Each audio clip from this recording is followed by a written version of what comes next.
شر کا خدا الگ ہے. اچھا. جو خیر پر رہتا ہے وہ مر کر خیر والے خدا سے مل جاتا ہے, اور جو یعنی شریر ہوتا ہے, جو گناہ کرتا ہے تو وہ مر کر شر والے خدا سے یعنی شریر قوتوں سے مل جاتا ہے, اور جو خیر پر ہوتا ہے وہ خیر والی قوتوں سے مل جاتا ہے.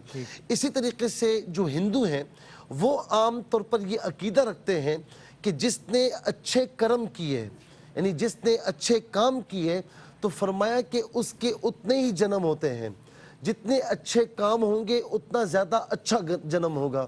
ان کا عقیدہ یہ ہے کہ یہ روح جو ہے نا, مثال کے طور پر اس جنم میں فلاں کے ساتھ ہے تو اب اگلے جنم میں یہی روح فلاں کے ساتھ ہوگی, کسی اور روپ میں ہوگی. یہاں تک کہ 7 جنموں کا تذکرہ موجود ہے سلمان بھائی, 7 جنموں کا. تو کہا کہ جو خیر پر ہوتا ہے یعنی ان کے نزدیک جو اچھے کاموں پر ہوتا ہے تو اس کی روح جو ہے وہ اچھے اجسام میں منتقل ہوتی رہتی ہے. جی, جو خیر کے کام. صحیح. اسی لیے وہ اس زندگی میں کسی کو اچھا دیکھتے ہیں تو کہتے ہیں کہ تم نے پرانے جنموں میں کوئی اچھے کام کیے تھے تو آج تمہاری روح کسی اچھے وجود میں ہے. یہ ان کا کانسیپٹ ہے. ان کا کانسیپٹ ہے جو کہ اچھا مفتی صاحب میں کنٹینیو کروں گا کیونکہ امپورٹنٹ ہے اور میں ڈیٹیل میں سمجھنا چاہتا ہوں, بعد میں انٹرپشن ہوگا تو ڈسٹربنس ہوگی. ابھی چونکہ آغاز ہوا ہے تو انشاءاللہ مزید سمجھیں گے. علامہ لیاقت حسین نظری صاحب بھی آ گئے ہیں, وقت بریک کا بھی ہو گیا, انشاءاللہ بریک کے بعد علامہ صاحب بھی جوائن کر رہے ہیں. جی ویلکم بیک ناظرین, آپ کا خیر مقدم ہے اور علامہ لیاقت حسین نظری صاحب کا بھی خیر مقدم ہے تشریف لانے پر. میں علامہ صاحب کا, مفتی صاحب کا, علامہ صاحب آپ کا بھی بہت شکریہ ادا کرتا ہوں کہ پورا رمضان ماشاءاللہ انتھک محنت کے ساتھ یہ ممکن بنایا کہ یار بھائی کیو ٹی وی نے الحمدللہ آگہی اور شناسائی کا ایک بہترین سفر طے کیا ماہ سیام کے روزوں کے دوران. مفتی صاحب آپ ارشاد فرمائیں. تو ہندوؤں کا یہ عقیدہ ہے کہ جو اچھے کام کرتا ہے تو وہ اگلے جنموں میں وہ اچھی صورت میں آتا ہے. صحیح. اور جو برے کام کرتا ہے تو کوئی کتا بن جاتا ہے, کوئی خنزیر بن جاتا ہے, کوئی کیا بن جاتا ہے, مختلف بری شکلوں میں آتا ہے. صحیح. جیسے ان کے یہ بھی ہے نا کہ یہ فلاں چڑیل ہے, یہ ہے تنگ کر رہی ہے, روح بھٹک رہی ہے. بالکل یہ مختلف ان کے غلط عقیدے ہیں. ہاں بالکل ٹھیک. اچھا, اسی طریقے سے عیسائی کہتے ہیں کہ ہمارا سارا کا سارا جو بوجھ اپنے سر پر لیا ہے وہ عیسیٰ علیہ السلام لے چکے ہیں, سولی پر چڑھ چکے ہیں, ہم سب کو معافی عطا ہو چکی ہے. اور دوسری طرف یہودی جو ہیں وہ کہتے ہیں ہم اللہ تعالیٰ کے لاڈلے ہیں, ہم اللہ تعالیٰ کے لاڈلے ہیں. ٹھیک ہے نا. اچھا, اب مسلمانوں کا عقیدہ دیکھیں کہ مسلمانوں کا عقیدہ یہ ہے کہ مرنے کے بعد جیسے ہی آنکھ بند ہوتی ہے تو عالم برزخ شروع ہو جاتا ہے. اور پھر اس کے بعد جی عالم برزخ, منہا خلقناکم وفیہا نعیدکم ومنہا نخرجکم تارۃ اخری, قبر کے معاملات شروع ہیں. ٹھیک ہے نا. اچھا, پھر اس کے بعد ڈے آف ججمنٹ یعنی روز قیامت جسے یوم الدین بھی کہا گیا کہ فیصلے کا دن. اس دن جب حساب و کتاب ہوگا, سارے سوالات جوابات ہر چیز کا حساب دینا ہوگا.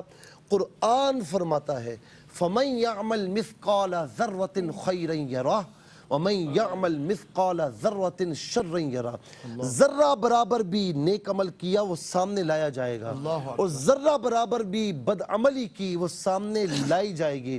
یہاں تک کہ جب دفاتر کے دفاتر کوئی مجرم دیکھے گا تو کہے گا مولا یہ میرے اعمال تو نہیں ہے. تو اللہ رب العالمین فرماتا ہے اليوم نختم على افواہہم وتکلمنا ایدیہم وتشہد ارجلہم بما کانوا یکسبون, کہ آج کے دن ان کے منہ پر مہر لگا دیں گے, اور فرمایا کہ ان کے اعضاء, ان کے ہاتھ پاؤں ہم سے کلام کریں گے, جو انہوں نے کیا ہوگا اللہ کی بارگاہ میں سب کچھ اگل دیں گے, سب کچھ بتا دیں گے. وہ کہے گا کہ تم مجھ پر گواہی کیوں دیتے ہو, تم کیسے بول رہے ہو؟ تو وہ کہیں گے انطقنا اللہ الذی انطق کل شیء, ہمیں اس نے بولنے کی قوت عطا فرمائی جس نے ہر شے کو بولنے کی قوت عطا فرمائی. پھر اس کے بعد کیا ہوگا کہ جنت اور دوزخ کا فیصلہ کیا جائے گا. نیکوکاروں کو ظاہر ہے کہ اعمال میزان قائم ہوگا, جس کے نیکیوں کا پلڑا بھاری ہوگا. فاما من اوتی کتابہ بیمینی فیقول ہاؤم اقرؤوا کتابیہ, یہ فرمایا جائے فَهُوَ فِي عِیشَةٍ رَاضِیَةٍ فِي جَنَّةٍ عَالیَةٍ فرمایا کہ جس کے دائیں ہاتھ میں نامہ اعمال ہوگا، جس کے نامہ اعمال کا پلڑا بھاری ہوگا، فرمایا کہ اسے بخشا جائے گا، وہ چین میں، آرام میں، راحتوں میں ہوگا، باغات میں ہوگا۔ وَأَمَّا مَنْ أُوتِيَ كِتَابَهُ بِالشِّمَالِ فَيَقُولُ يَا لَيْتَنِي لَمْ أُوتَ كِتَابِيَهْ وَلَمْ أَدْرِ مَا حِسَابِيَهْ يَا لَيْتَهَا كَانَتِ الْقَاضِيَةَ۔ جس کے بائیں ہاتھ میں اعمال دیا جائے گا، جس کے نیک اعمال کا پلڑا ہلکا ہوگا، بد اعمالی کا بھاری ہوگا، تو فرمایا کہ پھر اسے جہنم کا عذاب چکھنا پڑے گا، جہنم میں ڈالا جائے گا۔ تو جو مسلمان ایک تو ہیں جو سرے سے غیر مسلم ہیں، انہیں ہمیشہ کے لیے جہنم میں ڈالا جائے گا، ایک یہ جو مسلمان ہیں، نیکوکار ہیں، جنت میں ڈالا جائے گا، لیکن یہ سارا اعمال نامہ تولا جائے گا، اور پھر اللہ رب العالمین کی رحمت شامل کرم ہوگی۔ یہ بھی ہوگا کہ کسی کا نیکیوں کا پلڑا جو ہے وہ ہلکا ہوگا، اللہ تبارک و تعالیٰ ایک پیپر پر، ایک پرچے پر کلمہ طیبہ لکھا ہوگا تو اس کی وجہ سے اس کے نیکیوں کے اعمال کو بھاری فرما دے گا، یہ بھی ہوگا۔ اچھا، یہاں پر جو بھاری اعمال نامے ہوتے ہیں، یعنی ترازو جو بھاری ہوتا ہے نا پلڑا، وہ نیچے ہوتا ہے، جو ہلکا ہوتا ہے وہ اوپر ہوتا ہے، لیکن روز قیامت جو ہلکا ہوگا وہ نیچے ہوگا، جو بھاری ہوگا وہ اوپر ہوگا۔ کیا بات! اچھا، اب جنت کا فیصلہ ہے مسلمانوں کے لیے، اور وہ مسلمان جو گناہگار ہیں تو انہیں سزا میں جہنم میں ڈالا جائے گا، لیکن بالآخر کلمہ طیبہ کی بدولت وہ اپنی سزا پا کر یا اللہ تعالیٰ کے کرم سے دوبارہ جنت میں لائے جائیں گے۔ یہ مسلمانوں کا عقیدہ ہے۔ اور پھر یہاں پر آپ یہ دیکھیں، قرآن فرماتا ہے ان الذین آمنوا وعملوا الصالحات کانت لہم جنات الفردوس نزلا، بے شک وہ لوگ جو ایمان لائے، جنہوں نے نیک اعمال کیے، ان کے لیے جنت ہے، جنت الفردوس ہے، جو ان کے لیے بطور مہمان نوازی ہوگا۔ وبشر الذین آمنوا وعملوا الصالحات ان لہم جنات تجری من تحتها الانہار کلما رزقوا منها من ثمرۃ الرزق، فرمایا کہ خوشخبری دیجئے جو ایمان والے ہیں اور جنہوں نے نیک اعمال کیے، جنت کی خوشخبری دیجئے کہ جنت ایسے باغات کہ جس میں جو رزق ان کے لیے ہوگا وہ چاہیں گے اللہ تبارک و تعالی وہ چیزیں انہیں عطا فرمائے گا، جس کی تمنا کریں گے اللہ رب العالمین وہ عطا فرمائے گا۔ اور اس کے برعکس فرمایا کہ جو گناہگار ہیں، نافرمان ہیں، انہیں جہنم میں ڈالا جائے گا۔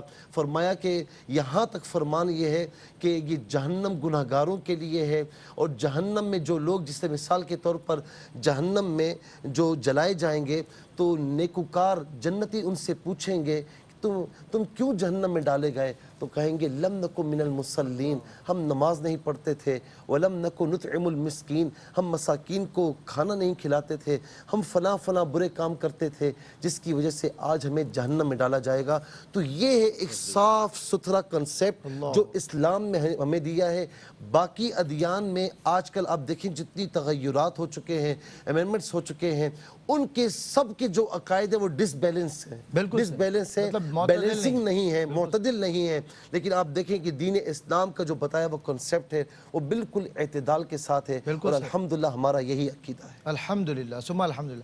علامہ صاحب قبلہ، آپ خیر میں سمجھتا ہوں کہ آپ ابھی ہم اذان عصر کا وقفہ ہو رہا ہے، تو اس کے بعد انشاءاللہ ایک سوال میرے ذہن میں یہ ہے کہ مغفرت کے لیے ماہ رمضان المبارک کو ہم کیسے دیکھتے ہیں، اور خاص طور پہ اس کا یہ آخری عشرہ جس کے اب آخری ایک دو دن ممکن ہے علامہ صاحب کل آخری روزہ۔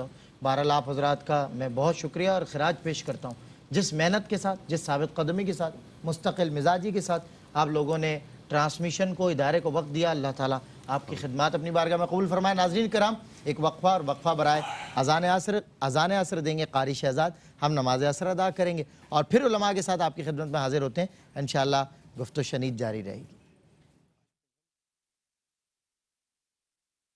اللہ کی رحمتوں کا خزینہ شان رمضان، اللہ کی رحمتوں کا خزینہ شان رمضان، بخشش و مغفرت کا، بخشش و مغفرت کا سفینہ شان رمضان، اللہ کی رحمتوں